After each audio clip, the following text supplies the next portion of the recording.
salam à ma mère, elle s'appelle Michel. Shalom, salam, salam. Je vous passe le salam. اليوم جينا نكملو la suite logique de l'examen fonctionnel et physique, les explorations. Devinez par quoi on va commencer? Par une définition. Mais voilà, mais c'était sûr en fait. C'était sûr.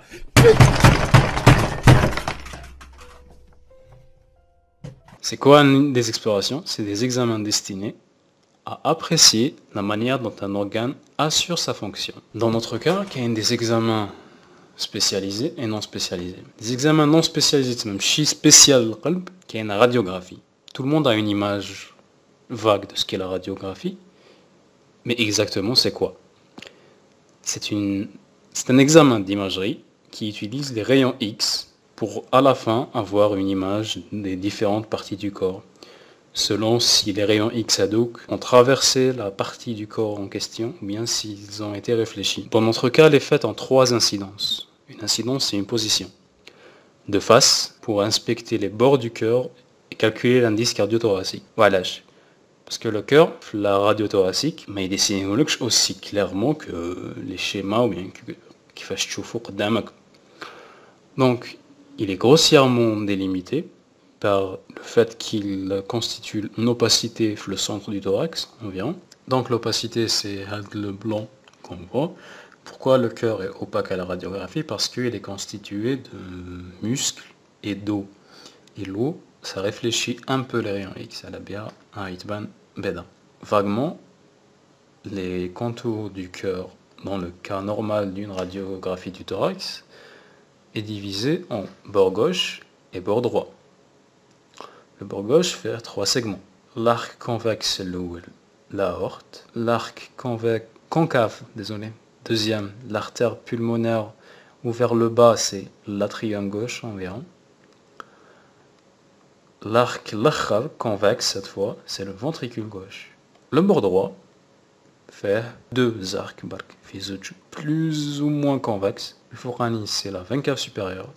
Et l'atrium droit. L'indice cardio-thoracique, c'est la plus grande distance entre les 2 bords du cœur, ce qui est techniquement un diamètre dans ce cas-là, sur le diamètre du thorax, généralement au niveau des coupoles diaphragmatiques. Le cas normal, il compte 0,5.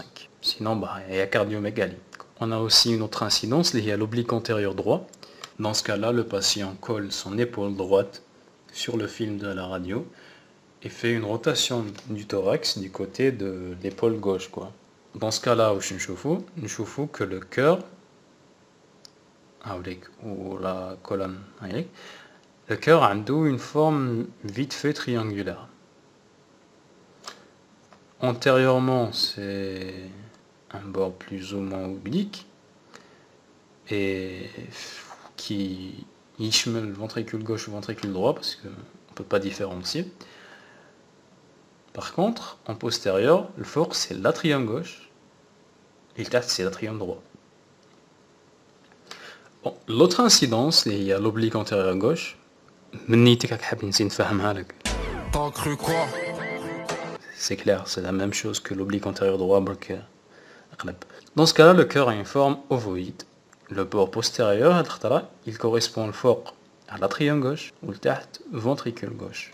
Maintenant, on a la radioscopie. La radioscopie, c'est juste un examen dynamique en temps réel des structures qu'on veut étudier. En gros, c'est une radiographie vidéo. C'est pour suivre le cathétérisme cardiaque, par exemple.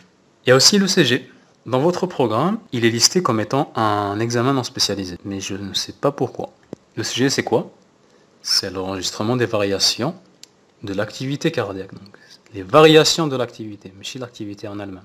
Il se fait grâce à des électrodes placées sur la surface du corps et exceptionnellement transœsophagiennes, à travers l'œsophage ou là littéralement à cœur ouvert. Mais ça c'est exceptionnel. Il est très utile parce qu'il est à faible coût, facile à réaliser et simple. Mais il est dépendant de l'interprétation du médecin. Le principe Tao, c'est que les électrodes à deux mains vont agir comme un dipôle électrique, un pôle positif et l'autre négatif, créant ainsi un axe électrique, mais négatif positif, c'est une dérivation. Dans l'axe, on va enregistrer les variations de l'activité du cœur selon l'axe. On a des dérivations frontales, bipolaires. On prend un électrode, un pôle négatif ou l'autre un pôle positif. Ok, unipolaire. Un électrode نعتبره positif, خلينا نعتبرهم négatif. Enfin, المحصلة تاعهم نعتبرهم négatif. Et on a 11 précordiales. Cette fois, unipolaire. Et parmi les précordiales, on doit avoir minimum 6 pour avoir un ECG correct. Et 11 pour avoir un ECG complet. Donc, les électrodes périphériques, ils vont être placés selon l'ordre. On prend le poignet droit du patient. On y met l'électrode rouge. Puis on va au sens contre les aiguilles d'une montre. Et on met cheville droite, électrode noire. Cheville gauche, électrode vert. Poignet gauche, électrode jaune. Donc selon cet ordre, ça nous donne rien ne va jamais. Rouge, noir, vert, jaune. Ces dernières nous donneront donc les dérivations bipolaires, frontales et unipolaires. La bipolaire, c'est natabro, poignet droit, négatif, poignet gauche, positif. Donc ça fait D1, dérivation numéro 1. La deuxième natabro, le bras droit négatif et la jambe gauche positive. D2.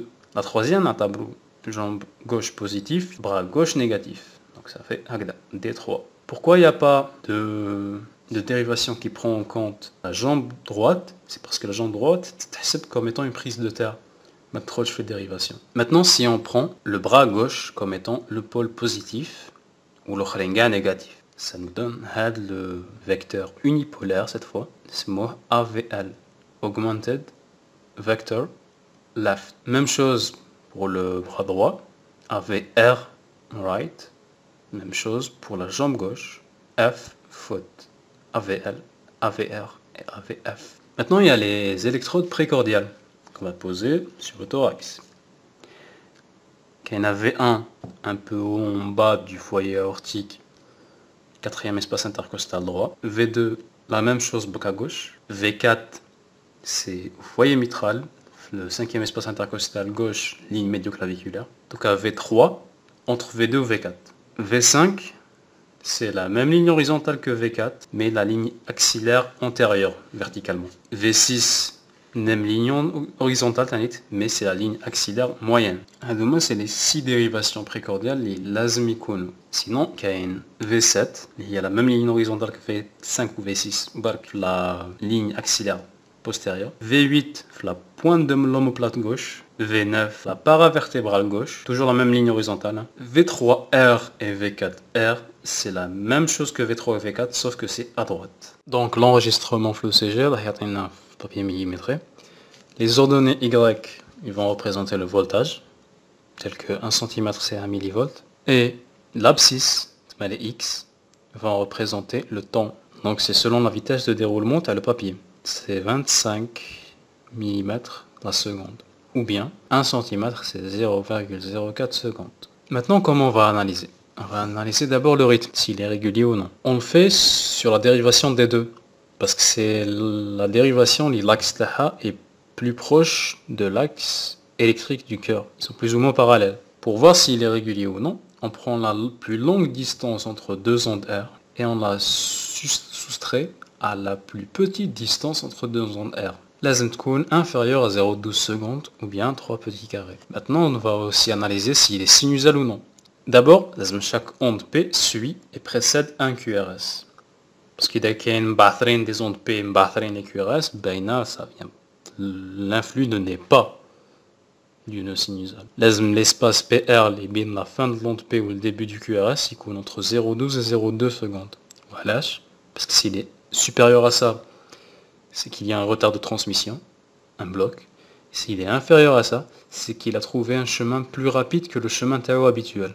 Aussi, l'onde P est positive en D1, D2 et AVF, parce que c'est des axes, ils sont le 9 étija que l'onde P sinusale, et négative en AVR parce que l'axe. Maintenant, la fréquence, on la calcule avec l'équation 300 sur le nombre de grands carrés séparant deux QRS successifs. Si le rythme est régulier, of course. Voilà 300 parce que c'est le nombre de grands carrés, qu'il faut pour faire 1 minute. إذا قلنا 1 cm c'est 0,04 secondes. Donc un grand carré c'est la moitié d'un centimètre, c'est 0,02. 0,02 fois 300 est égal à 60 secondes. Donc 1 minute. On analyse aussi la morphologie des ondes. La forme تاعهم, la durée, l'amplitude, etc. On va pas entrer dans les détails de cas. Maintenant on va passer aux examens spécialisés du cœur. Ils sont divisés en non invasifs et invasifs. Les non invasifs, d'abord il y a le phonocardiogramme qu'on utilise pour avoir une auscultation plus précise. Qu'il va enregistrer les bruits normaux, les bruits surajoutés et les souffles. Il y a l'échographie. C'est une technique d'imagerie qui utilise les ultrasons cette fois, pas les rayons X. Il y a une échographie spéciale cardiaque.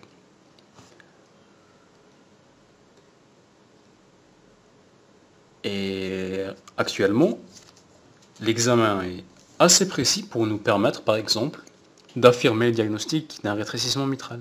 Il nous permet d'étudier la forme, l'épaisseur et la cinétique des structures du cœur. Couplé à la technique Doppler, ça va aussi nous permettre d'étudier la dynamique du sang dans le cœur. Il y a le sang, le ventricule, l'aorte ou la.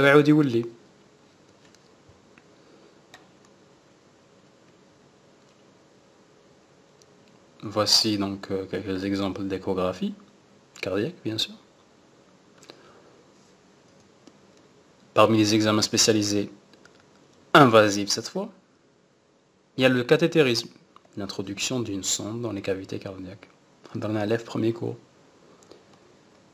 Il y a aussi l'angiocardiographie. C'est un examen radiologique où on injecte un produit iodé pour faire un contraste entre le cœur et les gros vaisseaux. Bien sûr, le produit iodé il sera injecté par cathétérisme. Donc l'azmi c'est pour le cathétérisme. Il y a d'autres examens, par exemple les examens biologiques. On vérifie le bilan lipidique pour l'athérosclérose. Les enzymes pour voir la nécrose des cellules, troponine, CPK, créatine phosphokinase. Il y a aussi l'enzyme BMP. Monsieur BMP Paribas, c'est Brain Natriuretic Peptide. Il est sécrété par le cœur lorsque il y a trop de fluide. Il y a aussi l'épreuve d'effort. C'est tout simple. C'est l'enregistrement ECG plus la prise de tension artérielle pendant un effort progressif. Parce qu'il y a des pathologies où mais ben walou quand il est au repos. Les micounes à l'effort. L'effort ADA est progressivement amplifié jusqu'à atteindre une limite théorique de 220 moins l'âge du patient. Parce que كل ما يطلع patient, moins يقدر يتحمل un effort كبير. Il est contre-indiqué si tu as eu un IDM récemment, si tu as une valvulopathie, si tu es à jeun, ou là, si tu as une hypertension artérielle non équilibrée. Soit tu prends pas de traitement, soit ton traitement ne marche pas bien. On a aussi l'Holter ECG. Cette fois, c'est pas pour les pathologies qui naissent à l'effort, mais des pathologies sporadiques. Nijio, Azar. ماش تريح 24 heures في السبيطار وهما مبرونشينك le CG pour découvrir ce diagnostic. Donc, on va te placer un ECG portatif.